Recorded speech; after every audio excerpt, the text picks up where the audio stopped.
After winter, spring has sprung, and then we wait for camp to come. But COVID took it away. Even though we are 6 feet apart, just keep those warm fuzzies in your heart and make the most of every day.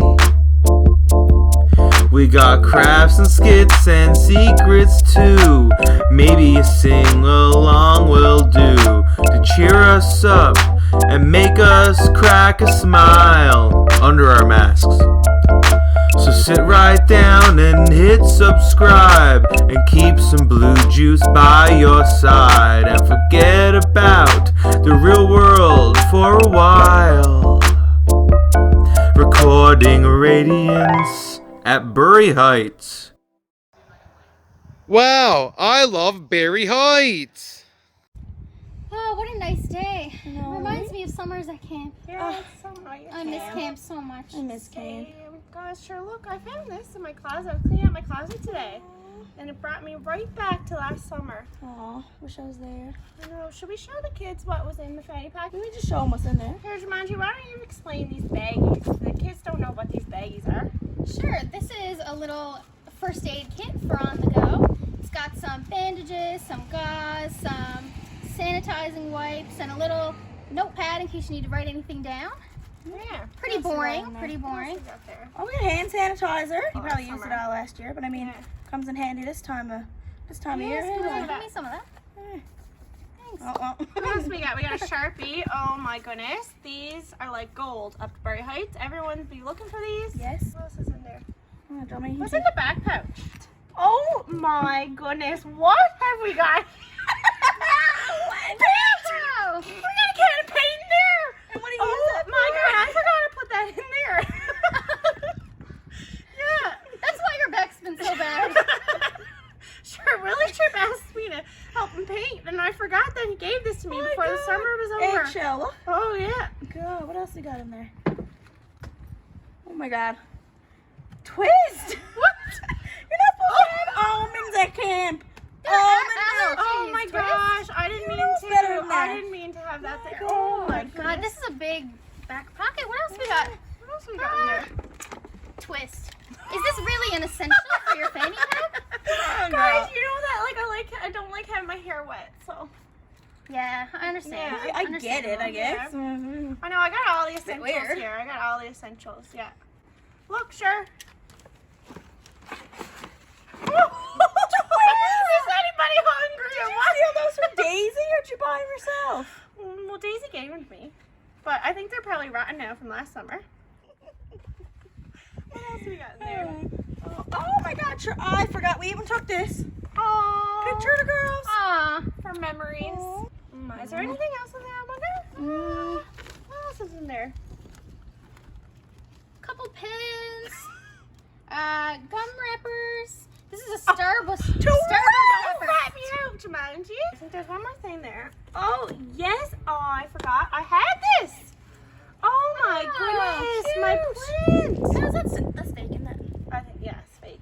Magic plant? Magical plant, I think.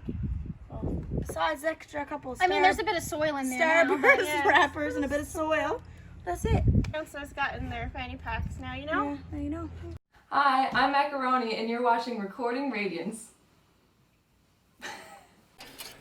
What's up guys, Hoops and All back here again to make you think. Today's episode is about open-mindedness, so I'm gonna talk to you about a little personal experience about taste. So when I was younger, I was a pretty picky eater. I pretty much wouldn't eat anything. My brother and I pretty well just lived off of chicken fingers and fries. One of the things I really hated in particular, and probably like the thing I hated the most, was tomatoes. Just couldn't stand tomatoes. I don't know what it was about it. It was probably just the taste or the texture or something. But actually, I remember one time my sister, oh, get away, fly. My sister offered me money to eat a tomato, like one of those little grape tomatoes. The ones that, well, yeah, the ones that kind of look like a grape. Not like a huge amount of money or anything, just like a dollar, like a couple dollars to eat a tomato. Probably would do that today, but anyways, moral of the story is I hated tomatoes. But today's episode is about open-mindedness, so obviously this is going somewhere. Today, I wouldn't say I love tomatoes, but I can definitely eat them. And here's how it happened. Basically, and this is gonna sound weird, basically I took a step back and I said, this is just a food that has a unique taste, and I kind of thought to myself, every food in this world has a different taste to offer. It's just food. Don't let it ruin your food experience. And I remember the next time I had a tomato, I didn't think, oh, I'm gonna hate this. Why am I eating this? I thought, I'm gonna eat this and let's just experience the taste. I didn't put a negative connotation on it. I didn't put a positive one on it either. I just went into it with a fresh, open mind. I pretended I had never eaten a tomato before, and then when I had it, I was like, okay, this isn't really that bad. Now I started eating it on sandwiches and on pizza. I probably wouldn't eat one like an apple, but nonetheless, I can eat tomatoes. I can eat tomatoes now. And you know what? Who knows? Maybe it was an acquired taste that I grew into, and I hadn't eaten tomatoes in a really long time, because why would I if I didn't like them?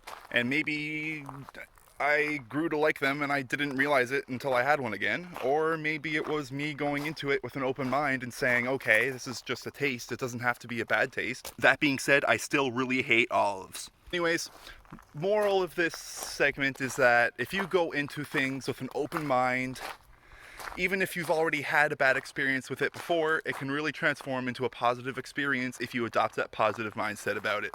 So the next time you try something new, don't think about all the ways it could go wrong. Don't even think about all the ways it could go right. Just think about what you can learn from the experience. Think about what the experience will be like. And just ask yourself questions about what you can gain from the experience. Because really, there's nothing to lose if you haven't tried it before. If you realize you hate the thing, then that's still something that you learned, and that's perfectly okay.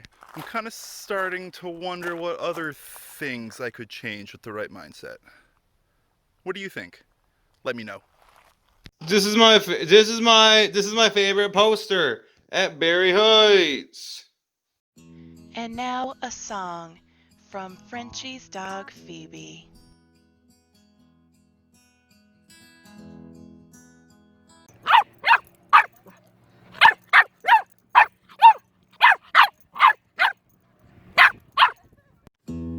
Thank you for joining us for that beautiful rendition of What a Save.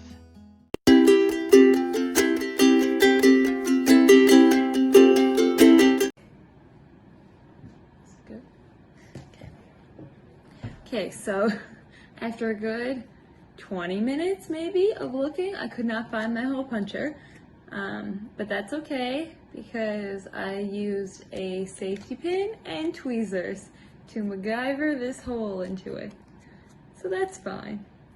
So now I'm going to draw on this. I'm kind of out of practice of signing my signature, so that feels kind of weird.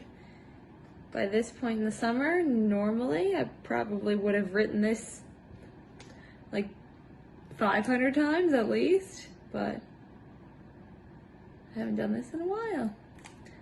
Alright, so that's what I did. I just wrote my camp signature on my plastic, and now I will use my heat gun to shrink it. I'm doing this on my kitchen floor with a cutting board for safety. Here we go. This is my heat gun.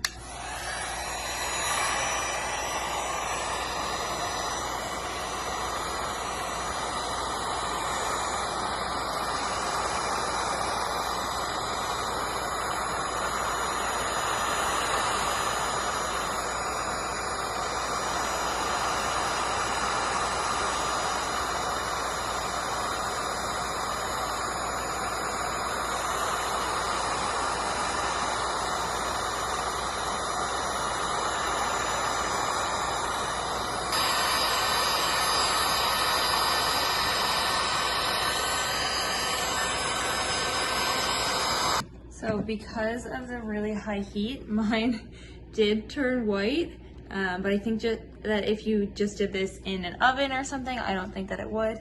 So, it's hot, maybe? Oh yeah, it's hot. Leave it for a minute before you touch it, but there it is. A DIY DIY shrinky dink. Now this one didn't shrink down a whole lot, but if you kept some heat on it for a while, it might shrink down a bit further. Or you can do your original design a little bit smaller anyway.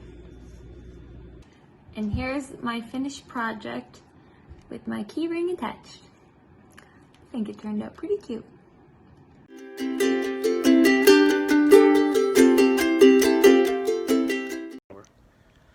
Hey guys, Peter Pan and Squiggles here with another camp secret. So we're actually about to show you. Oh God!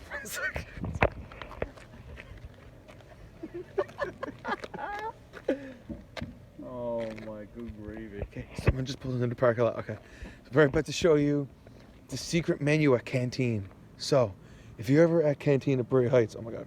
If you're ever at Canteen at Burry Heights and you want any of these items, you can get them for free. Make sure, guys, there's only a limit of 5 people. Look, see Only that? 5 people in the limit canteen. Of 5 people. Don't mess that This up. is at the canteen at camp. But this is a secret canteen, and the only way to get here, well, you gotta figure it out yourself. I can't tell you all the secrets. So bring extra money for Canteen next year and you can get an egg salad sandwich. Look how yummy that is. There's even green things in there. That's spices. Wait, wait. Guys, if you want to see the next video, all you gotta do is smack that bell around, ding, ling, ling, ling, all night long, baby. You gotta hit that like bell, hit the like Smash the like button. Hi, I'm Jizuki, and you're watching Recording Radiance.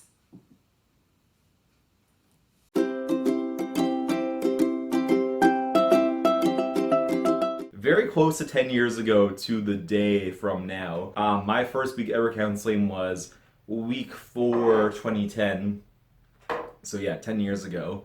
And it was Thursday night after the dance and after everything was starting to settle down and we were at campfire. So I already knew I was going to be up at the next week. But during campfire, I just started crying so much. And it wasn't so sad, because like I said, I knew it was going to be up in a few days again. But I just felt like so overwhelmed emotionally in a way that I never had been before, in a way that I still haven't really been since then. So I felt like even though I was 17 years old at that point, I felt like I lived so much life. Like I finally found something like so meaningful and so important to me. It almost felt like everything I did in my life leading up to camp, like sort of just culminated in me like finding that thing that forever, even when I'm done with camp, will always be like the thing that I was meant to do, or like this is the place I was meant to be. One day it was actually like right after special dinner, and we were in here with the chaplain. We were doing like greeners or whatever, and the chaplain asked the kids, she said, like, how did it make you feel when the counselors like served you for special dinner? Like, did that make you feel like grateful, like appreciated and whatever? And one girl like spoke up and she was like, actually, like, no, I didn't like that. And then she was like, why don't you like it? And she said, well, I think like the counselors already do enough for us. Like they do so much for us, like throughout the week and whatever. Like they're always taking care of us, and like so they shouldn't have to serve us. Like we should serve them. And like I was tearing up at this point. I was looking at it, and I was like tears coming out of my eyes. When campers really appreciate you, whether they tell you they appreciate you or if you can just see it. For me, I was the very quiet, very awkward kid growing up. So I think the most meaningful is when you recognize that you're helping someone else become better, because the only reason I still come around here is because it did so much for me, so I want to give that back. During my first year here, so I applied multiple times, so the story goes, as a camper. My friend groups that I applied would get accepted. I didn't. Back then there was a strict number, so I never got here. 2003, I'm sitting in a class. There's a lot of people there that were attending camp, suggested to me to go. I'm outside camp. I'm nervous. I'm heavy nervous. Like, I want to go home. I'm nervous. I'm like, why am I here? I'm that nervous. I don't know anybody. I'm not going to fit in. I'm not going to belong. I'm not going to know any of the routine. It was too big of a hill for me to climb and to think I'd be successful. Summoned the courage, came in. I don't even know if it wasn't courage. I don't know if it was courage or if it was just, I don't know. I didn't want the negative reputation of just giving up so quick. Summoned the courage, came in. Lots of people were very polite to me, very welcoming, and eased me. And then somewhere along the way, during my first week, Peter Miles made a nice little camp necklace, like a hemp bracelet, only it was a necklace with 3 big beads in it. He made it for me, and in my mind, it signified that I belonged, that I wasn't too much of an outsider, that the staff member, the director at the time, and whether or not he made it, we never sat down and had this conversation. He could have been making it for anyone, but he chose to give it to me. Kept it for, I still got it, I wore it for a long time at camp. And to this day, when I think about putting in effort for camp, I think about that and how little of a gesture that was and how it literally changed my life. Probably just knowing that I like affected so many kids' lives positively. The time I was chaplain, and there was a little girl who was she was Muslim, and she knew very little about Christianity, and camp was probably her biggest exposure to it. And I was chaplain that week, so she came to me one Thursday evening and was like, I'd like to talk to you about this stuff, and we talked about how, you know, the similarities between our cultures and the differences, and what both of us felt were, you know, really important. And before I was helping her, she'd be like, oh, like, I won't be able to do that. I won't be able to do that because she had limited mobility of her hands. And I, like, held her hands and helped her to, like, get the pattern down. And she did it. And I had all the faith in the world. And every time I'd see her, I would well up because I was just so proud of her. And it was just such a special moment. And I think about it all the time. The most meaningful experience I've ever had at camp, hands down, is Pride Meal.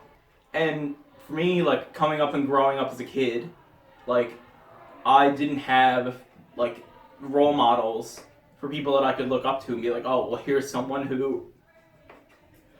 Are you sure you're gonna keep going? We can stop. No, I'll keep going. The tears are good. The tears are good TV. But, like, growing up in that situation, having that experience where I could bring that to camp and give that experience to someone else, where, like, they can have someone to look up to and say, oh, well, they're at camp and they're confident in themselves. And there was a camper who, after Pride Meal, came up to me and said that, like, Pride Meal and seeing everyone being so accepting encouraged them to come out to their friends. And to me, that was, like, the ultimate moment is, like, I have given that experience to someone that I wish that I had when I was a camper. So, like, and by far, like, out of everything I've done at camp, I think that is the one thing that can never be trumped. For me, it was coming up here, and I was a big eater growing up, and I still am, very much, oh yeah. And so, Vetter and Pokey, like, probably, like, most notably, always try their absolute best to, like, not only, like, feed me, that's important, but also, they try not to, like, alienate me. So, like, I always felt like every meal I was very stressed to go into, because I was like, oh my god, like, everyone's just gonna think I'm some kind of loser because I'm not eating the meal that they're eating. It would make me very anxious. So then, but most times I would sit with either Vetter or Pokey, and they're like, look man, it's cool, like, you can eat this, or like, they would find creative ways where, like, I wouldn't feel isolated. Back in 2010, and I walked into the building for the first time. I was absolutely terrified, and I was a very shy kid at the time. And I sat down next to my only friend that I had there, and a couple counselors were up telling us the rules, and one of the rules was shake the seriousness out of you. Like, they went up there and they were like, you're not gonna be cool here at camp. You're not gonna be cool, you're not gonna be serious. Shake it all out, have fun, and be weird. And, like, from that moment on, like, it took me a while to still break out of my shell, but, like, that is what kept me coming back to camp, because it was, like, a place where I could be weird and be myself. And, like, yeah, I knew that was going to be a place that changed my life from, like, day one.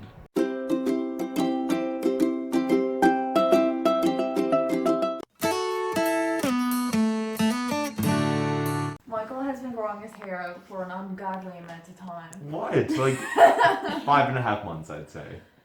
Not quite 6, but 5.5. I was going to straighten it for week 8 special dinner. I had that idea back in February when we started growing it, but R.I.P. But I guess we'll do it Thursday, week 5. Yes. This is supposed to be Thursday, week 5. Well, it is Thursday, but... Okay, so first we gotta dry it.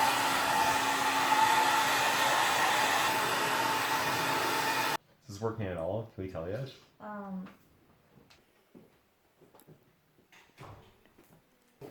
Yes. Oh my god, it's going to look so good. My god, how long? It's going to be so good. The way that curled was like tragic. It was like everything. Tragic. Like tragic good. Tragic good.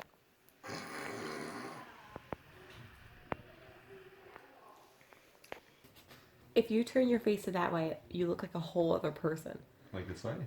Like, right? Like, if you just look at Who that, is it's like, that? who is that person? It's kind of like, is it Brian Flanagan? Oh god. Skitch?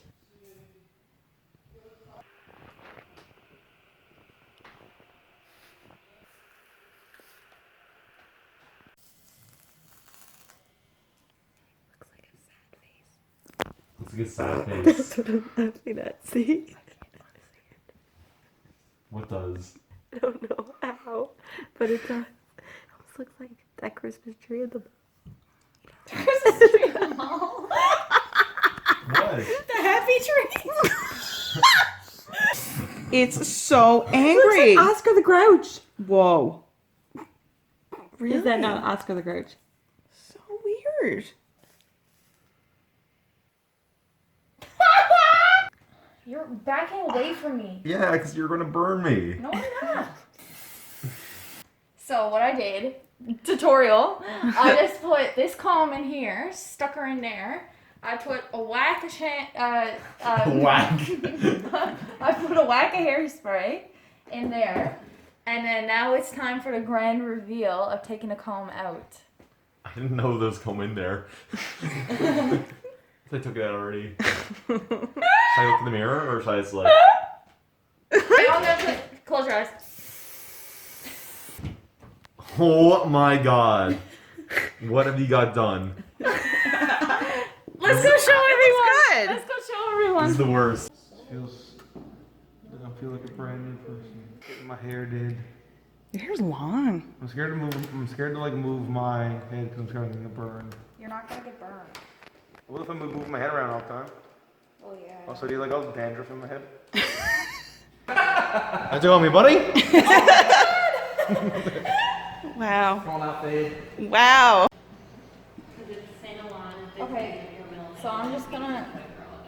That's fine. I have my sweater on. Did that ruin my hair? No, it's still like fly. Brandon, you'll take the ring. Oh my I god. thought I looked like Cassie. Cut the bangs, you look like Cassie. Brandon, take the ring. I think whose hair looks more like crazy. I think it's definitely McPick's. Not sure. I think this looks so much better now. Oh my god.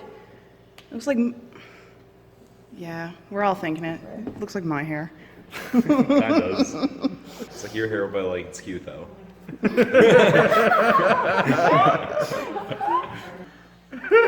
hate that this is me at the salon. Oh yeah, this is Hillary big time.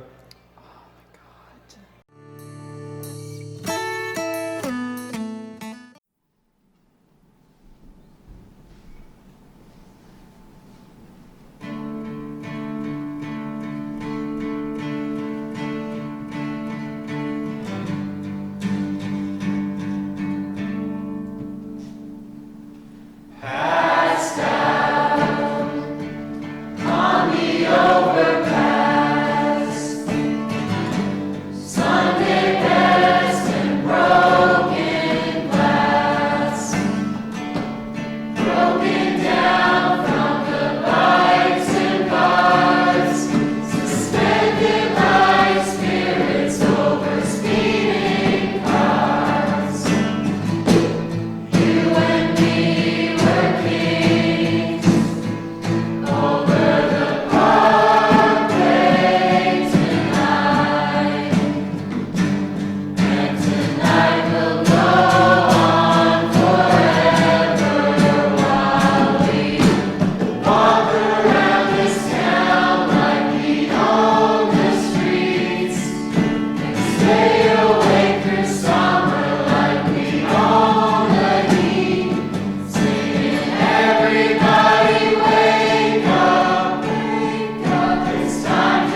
piece of fertile ground.